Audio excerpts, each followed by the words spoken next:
there's a community of natural hair? Yes.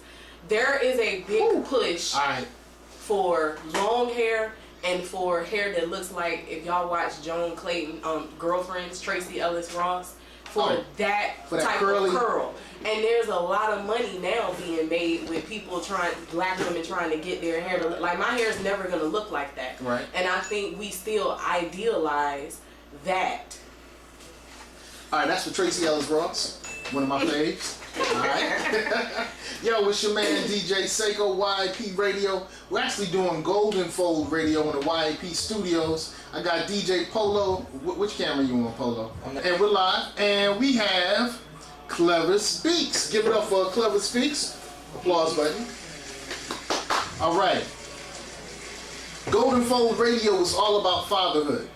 And we're going to talk about 4 challenges, and we're going to talk about four triumphs. And so all of y'all looking at me like, Seiko, kill that. Kill that. All right. Seiko, why are you talking about fatherhood with Clever? All right. So, Clever, why would we talk to you about fatherhood? You were talking to me about fatherhood because I am a woman who was raised by her father. I am daddy's girl. So much of who I am has everything to do with my father. So this is a very relevant topic for me. And I also, my organization does an event annually called Fatherhood in the Black Community. So this is a topic that is near and dear to my heart. All right, give it up for Clever. Clever Speaks. So we're going to talk about 4 challenges and 4 triumphs that your father, and the funny thing is you can't really talk for your father, but you can talk about the experience that you had as a young lady growing up with your father. So let me jump right to what will be hitting me in a few years, because my daughter is turning 13 in 2 months. All right, so she's a teenager and you're a teenager. Let's bring it back to you, because it's all about you. It's all about Clever. All right, Clever. Can we switch it back to Clever? There we go. Okay, you got it? Yeah. That's right, shorty. All right, so you start liking boys. What's that like? What experience do you have with being raised by a single father and you're starting to like dudes? Okay. Which is good. Okay. Well, give it up for that. Give it up for that. When you ask about numbers and challenges and everything, we're going to work through that. I'm going to try to get to that. But the whole concept of liking boys with a single father. Previously, before moving here with my dad, I was living with my grandmother, my granny, and my mom. They were much more lenient. Like, I had guy friends, like boys who were friends. They would call me on the phone. We could talk on the phone or whatever. When I moved here to Norfolk, the first time that a boy called the house, my dad hit the roof. Like, he had a fit. I was in 7th grade. Okay. And I was 12 years old, and he was not having that, and that was very different. Excuse me. Yeah, that was very different for me. And I guess one of the challenges, and people may look at this as being minor, but if this is something to kind of help fathers out from, hearing it from a daughter, your daughter's gonna like boys. Okay. And if you, like, my dad went very hard, and trust we're gonna get to all the great things that he did, but he went very hard, and it was kind of difficult for me. And him being a single father with his daughter, his only child, who's a girl, and the whole family on his back, like, you better not mess it up with our baby. I know that probably exacerbated how he felt, but he was relentless with the boys. He was not having it. And it was hard for me, and we would have our, preteen anger matches here because I would be like, what are you doing? Like, I love him, What did Dad do when he found out that, how did Dad even know that you were interested in a gentleman? Okay, well, I guess we're all adults in here, so this is pre-cell phone time. So if you give somebody your phone number, they gotta call the house. So when he called the house, and my dad, I don't remember if he heard me on the phone or if I think he heard me on the phone, like maybe I answered it, but he picked up. Y'all remember grown people? Your parent could pick up the phone and listen to you. Baby, get out that phone, clean your bedroom. Exactly. So you went through that too, short. Next thing I know, it's an abrupt knock on my door. Like, we need to cut this short. And I'm embarrassed because you're 12 and you're like, oh my God, you just ruined my life. He's gonna tell everybody in school, you know. So that was a challenge, but I do want to say this. If you have a daughter, talk to her about it, make it open where she can have conversation with you about things that are normal, that are supposed to happen. But with my dad, I also appreciate his protectiveness, because a lot of things that other girls were getting into, I didn't get into it because he put the fear of Reggie Armstrong in my heart, and I was. Now, let me ask you a question. Now, that fear, did that ever at any point in time interfere with another young man's intentions with you? Like your standards, did some young men just say, hey man, look, you're not doing such and such, I can't deal with you? Did you ever run across that?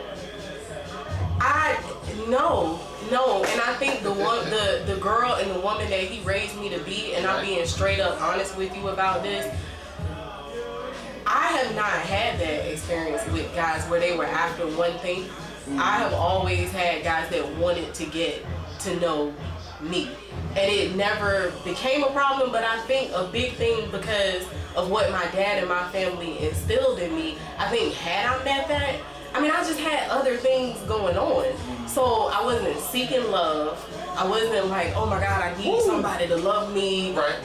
Like, I was showered with love from my father. Like, I knew what it was like to be treated, you know, with love from a man. So you came with a totally different expectation when you were dealing with gentlemen. And I'm sure that they approached you, I mean, because if I know you're a chick that's down for whatever, you won't get whatever. But if you're about substance, I'm not stepping to you unless I have some substance to bring. So. It depends, Seiko, and you know that. Well, Why you say that? Why you say that? My mind is because I can step to a woman that has sense for a come up. All right. Yeah, we've all had our come up chicks. Right. Just because you have sense does not mean I'm not trying to take advantage of you. Well, I don't know. Maybe, and I've noticed something as I've gotten older. I think because I was raised by my father, sometimes I see things from a male perspective. Okay. So a lot of times I had like guys, you know, they'd be my friend too. Like, it wasn't just like I can't talk to her. Like, I would find a lot, you know, I can talk to you a lot. Like, you know, I really can talk to you about stuff. And I think men and people value that when you're able to find somebody that you actually can. You disagree? You give me some kind of. I agree with you, but it's all going back to the intention. I just found people with good intent. I'm just gonna say. How old are you talking? Are we talking we're talking high school and college? I mean, if this is kind of veering from the topic, but if you really want to get into it, I had some guys to be like, I will not go there with you. Like, I value he said that for a game. But he didn't try it. That's part of the game. But it never, like, he didn't even try to make the move. Young lady, there's no man that is your friend that is not married that wants to be your friend to be your friend. Well, but let me say this. Now we're kind of going off the topic, but now you're bringing up something that's interesting to me about male and female relationships. If a guy does want to be intimate with you, does that mean that he's bad? No. Because if you're trying to be intimate and run game and then leave or do something like that, but if you have an interest in a woman and you would like to take it to a physical level, that doesn't always, I mean, that doesn't equal negativity, it's does the it? fear of the negativity being in your mind, not ours. See, because we can conquer and leave. Women can't conquer and just leave. I don't know a woman that can just conquer and just leave like that. You get emotionally attacked. Well, as long as that's not the only reason that you're coming after, and if it is the only reason, then you should state that up front. But I don't get mad. Like, how could I be mad if it's a male who I'm dealing with them or getting to know them, and they, you know, we just have to be upfront about how we feel about each other. Do you think that the experience you had being raised by a father gave you ratchet repellent, you know, pain resistance, so you were able to handle those type of situations, or maybe it even presented an aura where gentlemen may not even come to you? And I'm saying gentlemen loosely. What do you think? Maybe my father, my family, period. Because my dad is a big part of my life, and I had, you know, a lot of his family, my mother's family, who all had their hand in the pot with this. So yeah, I mean, how we raise our children, you know, definitely can have an impact on, you know, how they carry themselves. Because I do think men notice a lot of times how a woman carries themselves, how they're gonna go after that approach. Because I've seen some guys, especially when you start going back to younger, when you're saying middle school, high school, that the guy that they were with me and the guy that they were with some other young ladies was like two completely different people, and it was almost like they found refuge with being around somebody that wasn't out there doing all the stuff, which is not a slight against any of the young sisters who that was the situation that they had. Yeah, no, nobody's we perfect. like Lauryn Hill and we like Lil' Kim. You tell I'm old, right? But you know, we don't want our daughters to, you know, be what Lil' Kim was promoting. And I listen to Lil' Kim. I listen to Lil' Kim. I grew up during that time, but I wasn't doing what she was doing. Not at all. Got you. So, how did your father end up with you? You're 12 years old, right? Mm-hmm. And you were living with moms and grandmas. All right, so you had the patriarch and the supreme patriarch in your family, and you were with them. How does Dad end up with Clever? Well, my parents divorced when I was very young, like very, very young. I barely remember them being married, but I had a close relationship with both of them. Both of them went into the military. And then my dad moved here. My dad actually taught me how to, this is telling our age again, when I was like 4, 5, how to make a collect phone call so that I could call him. Because I was afraid to talk to the operator. And he was like, baby, you need to be able to contact, if anything goes wrong or if you need to talk to me, you have to know how to be able to call me. So he taught me how to do that, and I always had a close, he usually would come down and visit, you know, holidays, summertime or whatever. But as I got a little older, they started flying me up here to spend time with him. And one summer, I was here that summer before 7th grade, and I was like, I don't want to go back because I liked being here better than I loved my granny and my mom, and it was hard to leave them.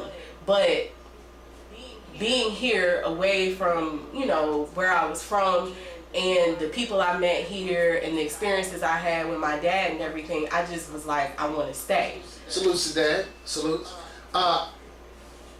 Feminine hygiene. Ways of a woman. How did Dad make the woman that you are? I mean, how did he influence? How did he teach you? How did tampons, douching, all that stuff? I have the best story about this. All right. And I'm just gonna be open with it because we need to be open about real facts of life or whatever. Like the summer that I came up here, that same summer was the summer that my cycle started.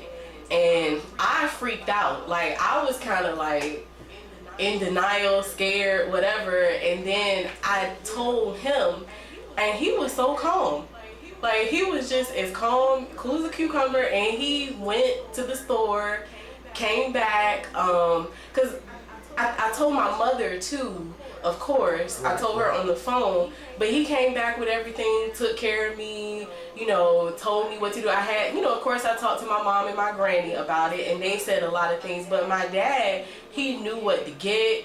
He was very sensitive to it. He didn't do a freak out type thing, now, me being an adult now and knowing what life entails, internally, I don't know what he was thinking, but externally, he held it all together, and I never felt awkward. I never felt like, oh, you're my dad.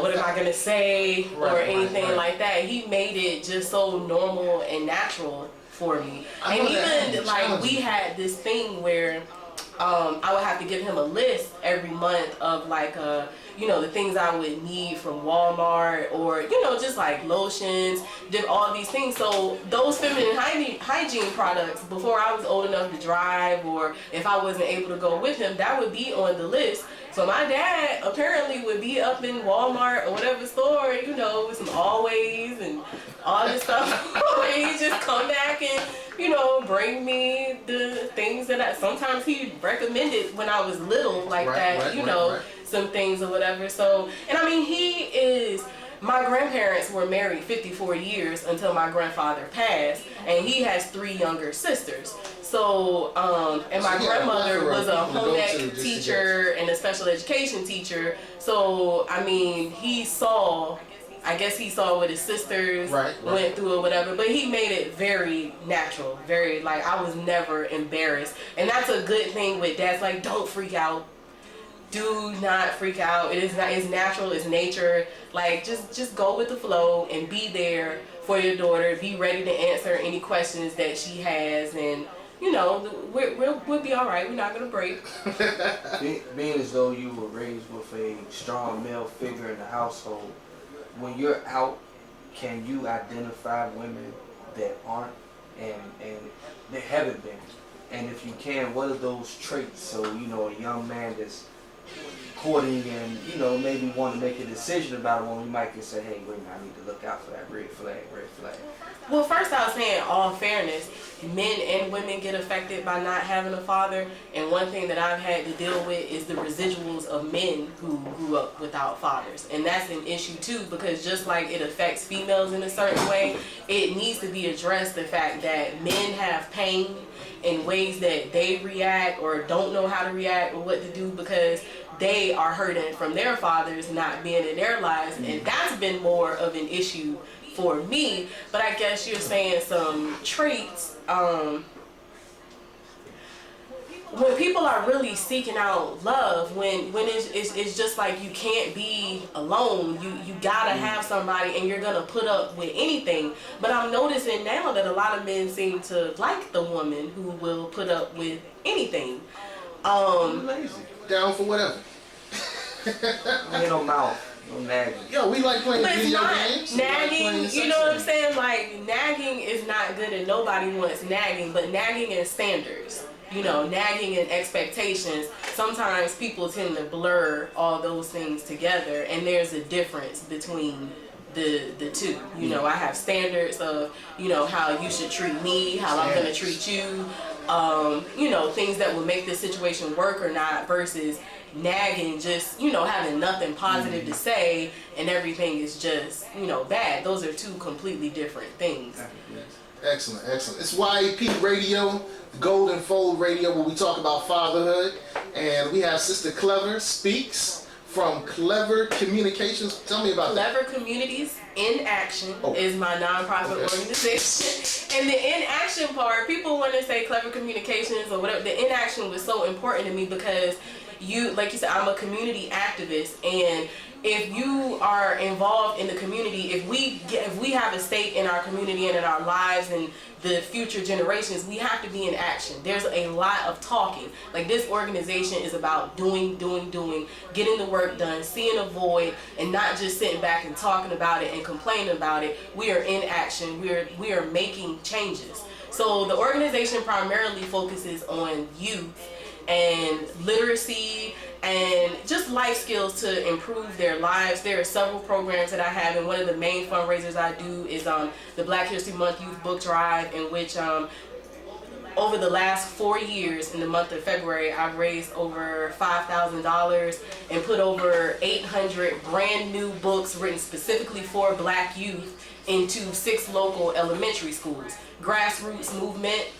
Just went to the people and like, hey, I want to put these books in the schools, and got the money coming in. You see the void, you see that it needs to be done there, you go and do what you have to do to fill it. We do the fatherhood in the Black community movement. I have a hip hop program that we do, teaching the youth about the true culture of hip hop, where we also focus on leadership, teamwork, responsibility, self-esteem. Hip hop. and just a plethora of other things that are going on. I always have my hands in something trying to uplift and inspire the Black community. Gotcha. I got one more question for you. How do you feel, the community activists, we're talking about fatherhood, how do you feel about the slave system that is child support today? As a woman, as a Black woman. And I will just give you my side of it first, and you tell me how you feel. I feel that the child support system is designed to break the man, especially the African American man, the poor white man. It does not promote taking care of your family. For instance, if any human being worked 9 to 5, 40 hours a week, and your check was $1,000, even if you got kids, if they took $700 out your check, you're going to feel some type of way about it. And you're not going to want to pay it. It's natural. Now, I submit that if we change it and say, instead of me taking $700 out of your check, we're going to tell you, hey, this child needs 3 loaves of bread for the month. This child needs 2 gallons of milk, 4 cartons of eggs, and it makes a man feel like a man, like he's providing instead of being robbed. So that's my take on it. How do you First thing I want to say is I feel and I respect your pain, like definitely. No, I'm dead. Do you hear a BUT coming up? No, I'm dead serious because I try when it comes to these male-female things in our community to be as balanced as possible because I am a woman, but at the same time, like I'm about our community in totality. I believe that the child support thing probably, there are unfortunately some men who do nothing, and we can't forget about that. But there are a lot of men who do a lot who end up being hemmed up. And this is what I'm going to say to that. As long as we continue to look at the system to try to make things right, it's never going to change. What needs to happen is some healing and conversations between Black men and Black women so that we can figure out how to get back on the right path where maybe we have less situations where we end up even needing child support. And then if we do have a situation where there's child support, feelings we walked away from the situation as adults who respected each other and had something and showed each other mutual respect is over, feelings are a little hurt, but we can move forward and raise our kids. And that's what we got to stop looking at them because they don't have your best interest at heart and my best interest in heart, your kid's mother or your kid's best interest in heart. We have to do the healing. We have to do the work. The court system does not care about you. I guarantee you, I just met you today, I care way more about you than the court system does. So we got to get together and work on how we interact with each other, how we see and view ourselves, what are our expectations for anybody that we get involved with, like what do we expect of them, what do we expect of ourselves, what are we bringing to it, not just what we're taking from it. And if we can heal as Black men and Black women, the court thing, like we ought to have our own freaking council, elders or whatever, who can come together and be like, let's mitigate how we gonna, do it. We got to pull our communities back together, communities in action. Screw the system.